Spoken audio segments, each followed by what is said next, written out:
Seja muito bem-vindo a esse nosso momento do tarô. É um projeto dedicado a você que quer aprender tarô, que quer aprimorar os seus conhecimentos e melhorar as suas técnicas de tiragem. Eu sou Andréa Ramalho, eu sou taróloga, cartomante e professora de tarô. E hoje eu vou trazer um tema muito bacana para vocês. Na verdade, vai ser uma série, tá? Eu vou falar basicamente de todos os tarôs que foram lançados ao longo do tempo.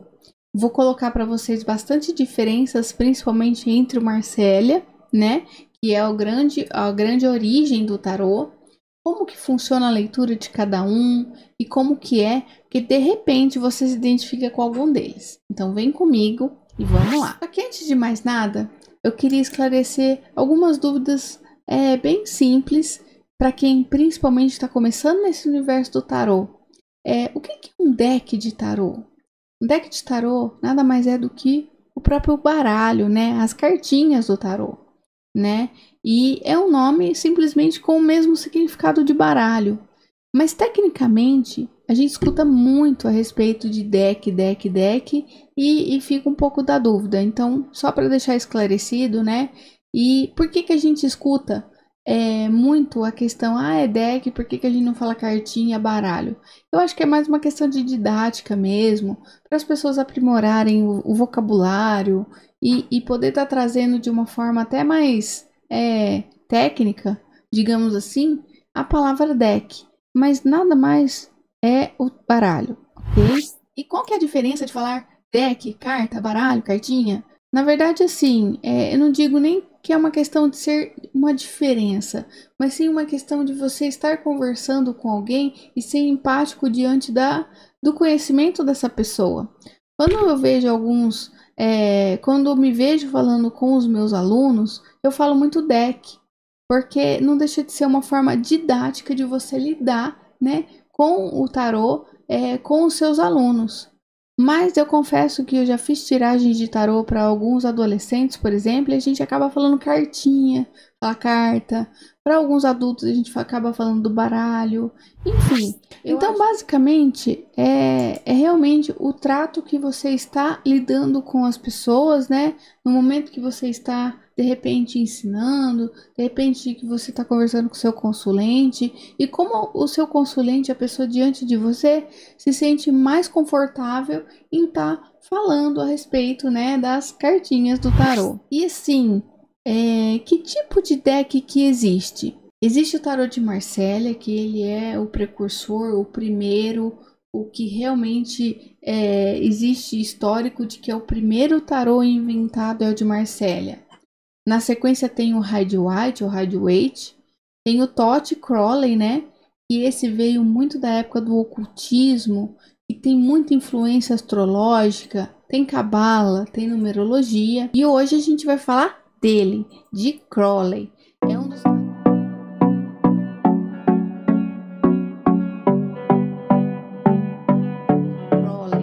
um dos tarôs mais complexos de fazer leitura, porque ele foi, eu vou explicar a origem com bastante detalhe, mas ele depende muito do conhecimento numerológico, né, astrológico e a cabala para você poder fazer as suas interpretações, tá?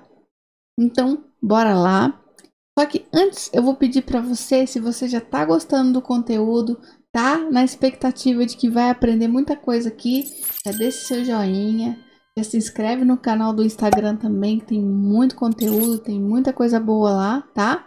Então, bora lá. Vamos falar.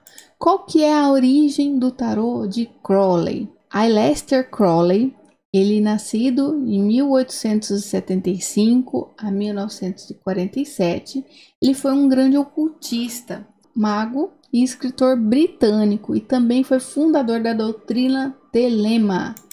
Quem conhece a doutrina Telema? Deixe seus comentários aí. Eu quero saber como é que tá o nível profundo do conhecimento desse tarô tão ocultista.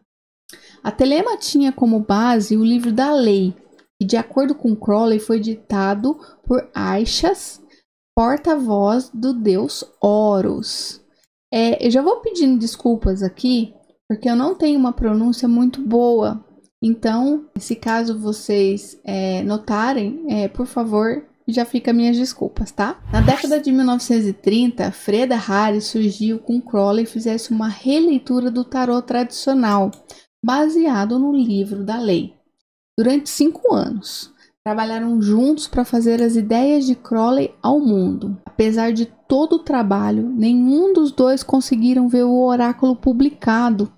O tarô de Crowley foi publicado em 1969, anos após a morte de Crowley, em 1947, e Harris, em 1962. O autor também publicou o livro de Thoth, no qual descreve a filosofia que traz o tarô de Crowley, além de instruções de uso do oráculo e um método de tiragem com 15 cartas. Mas atenção, não confunda a obra de Crowley com o livro de Thoth, que é o tarô egípcio. Vamos entender direitinho as características do tarô de Crowley. O simbolismo presente nas cartas é sem dúvida uma das mais características marcantes do tarô de Thoth. Na arte é possível notar elementos de astrologia, da cabala e da numerologia, que na época chamava gematria, tá? Além de imagens da filosofia e da mitologia, principalmente a mitologia egípcia, e é exatamente por causa de todos esses elementos simbólicos que o tarô de Crowley é um dos oráculos mais complexos de se consultar, já que exige conhecimentos em inúmeros elementos esotéricos. Assim como em outros oráculos, as cartas do tarô de Thoth são divididas em 22 arcanos maiores e 56 arcanos menores. Isso é exatamente a quantidade, né, de arcanos maiores do tarô de Marsella, é também do tarô de White, tá? E mesma coisa os arcanos menores, 56 arcanos menores, também do tarô de Marsella, também do tarô de White. A quantidade de cartas não mudou. As diferenças do tarô de Crowley e o tarô tradicional são os oráculos, né? Se você prestar atenção no oráculo de Crowley, eu vou colocar aqui algumas imagens para vocês verem, e tem uma estampa nas cartas, assim, bem artísticas, de diferentes oráculos, tá? Então, assim, os nomes de algumas cartas também mudam no tarô de Crowley. Mas, Andréia, pensa, vou fazer uma pergunta. Se a gente está falando dos mesmos arcanos maiores e dos mesmos arcanos menores, se eu aprender o tarô de Marsella, eu aprendo o tarô de Crowley? Olha, minha resposta para você é sim e não. Por quê?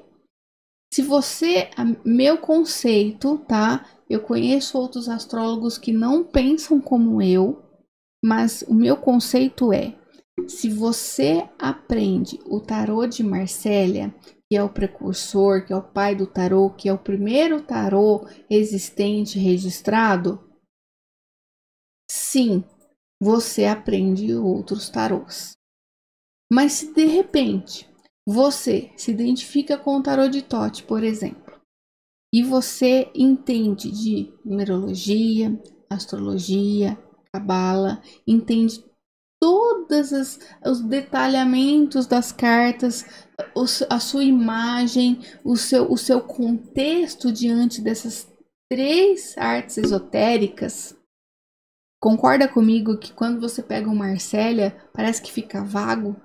Parece que o Marsella fica difícil? Isso é, na verdade, uma dúvida muito corriqueira entre os meus alunos. Eu sempre tenho alunos: eu sei ler o tarô de Rider-Waite, mas não sei ler o de Marsella. Então, assim, minha opinião a respeito. Se você aprende o tarô de Marsella, você pega qualquer outro tarô que você vai ler.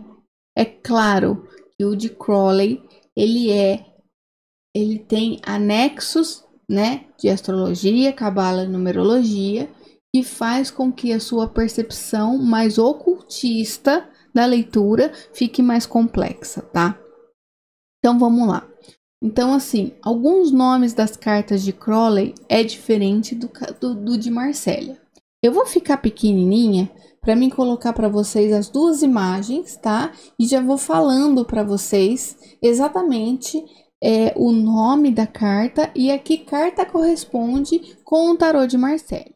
Tem esse daqui, ó, que é a Volúpia, e ela corresponde à força, tá? Do tarô de Marsella. Se você olhar bem, a carta volúpia, ela é uma carta muito mais expressiva do que a força, exatamente por conta desses segmentos que eu falei para vocês, que tem toda uma questão numerológica, da numerologia, tem toda uma questão da cabala, tem toda uma questão da astrologia, e também ela foi criada muitos anos depois do tarô de Marsella. Então, qualquer outro tarô que não seja de Marsella é muito mais expressivo. Mas vamos lá. Tem a fortuna, que corresponde à roda da fortuna de Marsella. Tem o ajustamento, que corresponde à justiça de Marsella. Tem a arte, que corresponde à temperança no de Marsella. Tem o Aeon, que é o julgamento no de Marsella. E tem também o universo, que é o mundo no de Marsella. Deu para vocês verem que existe sim uma expressividade muito maior no de Crowley. Tem muito mais detalhes que você, em meio ao seu jogo, você consegue pescar. Você consegue estar ali para dar um detalhe a mais referente à sua leitura. Tá? As cartas da corte também são um pouco diferentes do que a gente está acostumada com um tarô de Marsella. Eu vou mostrar para vocês também. Tem o cavaleiro, que corresponde ao rei. O príncipe, que corresponde ao cavaleiro. A princesa, que corresponde ao valete. As cartas do tarô de Thoth, no caso, os arcanos maiores, representam arquétipos humanos e mostram a jornada espiritual do louco até chegar ao fim no universo. Quer conhecer o significado das cartas de Thoth? Então vamos lá. Vou mostrar para vocês. Aqui, ó. O louco é o começo da jornada, o potencial infinito dentro de cada um. O mago, a utilização das habilidades necessárias da melhor forma para você evoluir a jornada. Ou seja, é o começo, né? É onde está iniciando, no sentido de realmente evolução de jornada, tá? A sacerdotisa é a conexão com a sabedoria interior e o desenvolvimento da intuição. A imperatriz, a descoberta do amor em todas as suas formas. O imperador é a responsabilidade pela própria vida, organização, controle, identificando o que pode e o que não pode ser controlado. O hierofante é a conexão com o espiritual. Os amantes, a separação. A carruagem é a direção e a condução para atingir os objetivos. O ajustamento é a descoberta das consequências de seus atos, o livre-arbítrio, o equilíbrio de todos os aspectos da vida e do karma. O eremita é a descoberta da luz interior por meio de uma autorreflexão e ao mesmo tempo da solidão. A fortuna é a calma e o equilíbrio enquanto a vida acontece. A volúpia, o uso da paixão como motivação para atingir os objetivos. O enforcado, o ato de fazer sacrifícios para atingir os seus propósitos. A morte é a transformação, a base fundamental da jornada espiritual. A arte torna-se alguém mais forte e equilibrada, passando por provas e tentações. O diabo já é a conexão da mente, das emoções e do mundo com o material. A torre é a mudança, a transformação por meio da destruição total. A estrela é a esperança, a inspiração depois da destruição da torre. A lua, a ilusão, o desconhecido de tudo aquilo que queremos enfrentar. O sol já é a liberdade, é o sucesso, o crescimento, é tudo aquilo que é criativo, tudo aquilo que você não vê o final da jornada, é a luz do fim do túnel. É um começo de um novo capítulo baseado nos conhecimentos adquiridos ao longo da jornada. O universo, o fim da jornada, o aprendizado, o crescimento, ao mesmo tempo o autoconhecimento e a experiência adquirida ao longo dessa vida. Assim, Esse é um método assim muito sucinto de como você pode aprender o tarô, que é realmente você contando uma historinha que chama Jornada do Louco. Mas eu confesso para vocês que não é um método que eu gosto de aplicar nos meus alunos não, porque tem para alguns que funciona muito bem, tem para outros que não funciona. Então assim, é um método que vai de pessoa para pessoa e ele não é muito eficaz, na minha humilde opinião, tá? As cartas do tarô de Thoth, os arcanos menores, por exemplo, que são as 56 cartas, né? E o tarô de Crowley são divididos em 4 naipes. E cada naipe se conecta com um elemento essencial a uma área destinada das nossas vidas. Por exemplo, o naipe de paus está ligado à iniciativa, ao elemento fogo. O naipe de espadas se relaciona aos conflitos, principalmente os emocionais. Por isso está se conectando com o elemento ar. Já o naipe de copas tem tudo a ver com as relações interpessoais, com as emoções. Então não vamos nos surpreender se descobrirmos que é o elemento da água. Por fim, o naipe de ouros, que representa o material, né? E não subjetivo. Começa com o elemento terra, né? O diferencial das cartas de Thoth tá nos títulos e tá nas relações com a astrologia. Cada carta numerada tem uma palavra-chave, um signo astrológico, um planeta regente, ao decano desde signos associados a ela. Por exemplo, a carta 3 de copas está associada ao segundo decano do signo de Câncer, cujo planeta regente é Mercúrio. Além disso, sua palavra-chave é abundância, no sentido positivo de ter um excesso de sentimento pelas pessoas com quem se relaciona, ou de não passar por necessidades, e também num sentido negativo de haver muitas extravagâncias na sua vida, excessos de bebida, por exemplo, excesso de gastação de dinheiro, por exemplo. A arte das cartas do tarô de Crowley. Cada carta do tarô de Crowley foi pensada e ilustrada para expressar todo o conhecimento de Aleister. Quanto mais prestamos atenção na arte, mais detalhes conseguimos enxergar. Dá uma olhadinha nessa imagem das cartas de significados presentes na arte. Por exemplo, a lua. Nessa carta, no alfabeto hebraico, que representa as ilusões, as dúvidas e os desconhecimentos podem notar na letra que está relacionada à parte de trás da cabeça, algo que não podemos enxergar, algo oculto.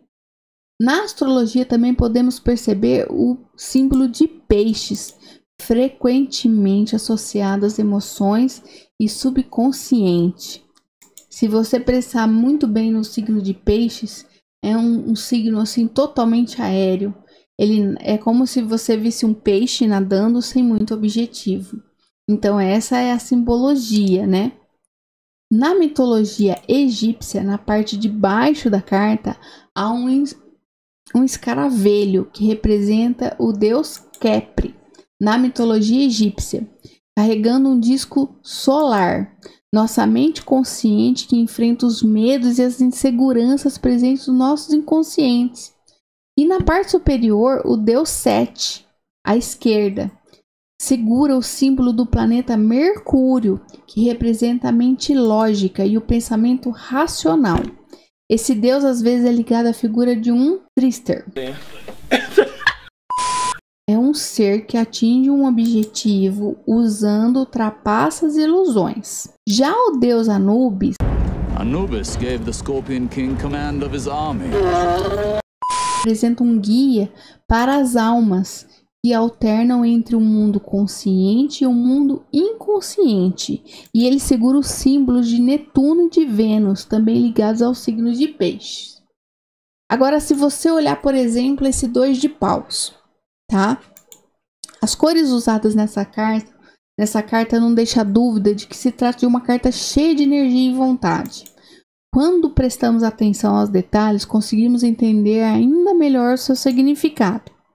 há 2 adagas tibetanas, significando o poder da destruição. E a partir dela sai 6 chamas, representando não apenas o elemento do naipe de paus, mas também a vontade da sua forma mais pura, sem objetivos ou planos. O fundo da carta remete à energia do planeta de Marte em Áries, signo que reage. Tá vendo? O tarô de Thoth é sem dúvida um dos mais ricos oráculos e complexos baralhos que existem. Eu particularmente, eu não conheço muitos tarólogos que utilizam esse oráculo. Às vezes por falta do conhecimento da astrologia, da cabala e da numerologia. Mas se você olhar a riqueza de detalhes que tem cada carta, como eu dei um exemplo agora para vocês verem, é muito interessante como é que você tira muita informação detalhada e ao mesmo tempo é muito objetiva para sua tiragem de tarô. Ele não é um tarô melhor e nem pior que o de Marcélia, que o de Rider-Waite. Eu entendo qual é a minha percepção diante de um tarô de Crowley, por exemplo. Se você é uma pessoa que está empenhado a estudar astrologia, cabala, numerologia e até mesmo esse deck, eu recomendo muito você estar se exercitando, aprendendo com ele. Ele é um dos tarôs mais ricos de detalhes. Ele é o que mais demonstra expressão.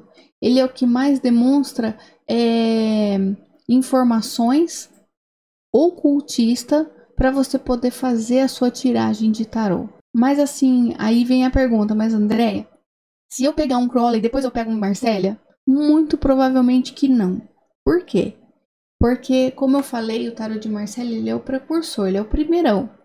E por ele ser o primeiro, ele não tem uma riqueza de detalhes tão grande na sua imagem, com bastante expressividade, até para você poder estar aprendendo os arcanos, por exemplo, a significação, né? O lado positivo, o lado, é o que eu falo sempre, de vez se é o lado reverso, eu falo que é a advertência terapêutica, né? Então, assim, a minha recomendação. André, mas o que você recomenda? Apesar de eu estar trazendo aqui hoje o tarô de Crowley, e ele é lindo, ele é um tarô riquíssimo e foi criado no ocultismo, né? Ele foi trabalhado, ele foi estudado, tanto é que os seus criadores não viram ele pronto, vivos, né? Então, assim, ele tem todo o meu respeito, tem toda a minha admiração, inclusive. Gosto desse tarô, é um tarô que traz uma riqueza de detalhes ímpar. Mas se você quer aprender o tarô, eu vou defender, né? Eu defendo o tarô de Marcélia. É verdade. Porque pela falta de expressividade dele, você acaba que você estudando muito mais afinco os 78 decks, né? 78 cartinhas. E você tendo a fluência diante do tarô de Marcélia, suas tiragens, e de repente você se vê assim muito fluente, inclusive aplicando a sua intuição diante das suas tiragens, você acaba que você estudando em paralelo. O tarô eu falo que o tarô ele é uma riqueza de estudos. Não é só ele que você estuda. Você acaba estudando astrologia, você acaba estudando numerologia, você acaba estudando um pouquinho dos signos, um pouco das influências dos planetas, você acaba estudando um pouco de cabala, você acaba estudando um pouquinho de chácaras, você acaba estudando um pouquinho sobre ervas, por exemplo, sobre benzimento, porque quando chega um consulente para você precisando de uma consulta para resolver a sua dor, resolver o seu problema, você, enquanto tarólogo, você pode transcender o conhecimento do seu tarô. Não que você deva, tá? Pelo contrário, se você é uma pessoa, um tarólogo fluente, que sabe o significado das cartas, faz uma tiragem consciente, tem uma responsabilidade afetiva diante do seu consulente, você, para mim, já tem todo o meu respeito, tem toda a minha admiração. Mas é claro que enquanto consulente, ele senta diante de um tarólogo, ele com certeza ele acha que você sabe de tudo. Você sabe de um banho de erva para dar, que você sabe de uma novena para fazer, e você sabe um pouquinho de astrologia, de numerologia, de signo, enfim, de tudo que eu já falei até então. E isso, de certa forma, é muito importante, porque traz um embasamento muito forte para você poder estar falando a respeito do problema dessa pessoa com muito mais assertividade. Esse foi o vídeo de hoje. Eu apresentei para vocês o tarô de Crowley. Fica ligado, porque eu vou trazer os outros tarôs para você, sempre em comparação com o de Marcélia, que é o primeiro, tá? Se você já gostou do conteúdo, deixe seu joinha, se inscreva no canal, ative o sininho. Não esquece também de me seguir lá no Instagram. Lá eu tenho conteúdos diários, tá? Para poder te ajudar a se tornar fluente no tarô. Muito obrigada e até o próximo vídeo.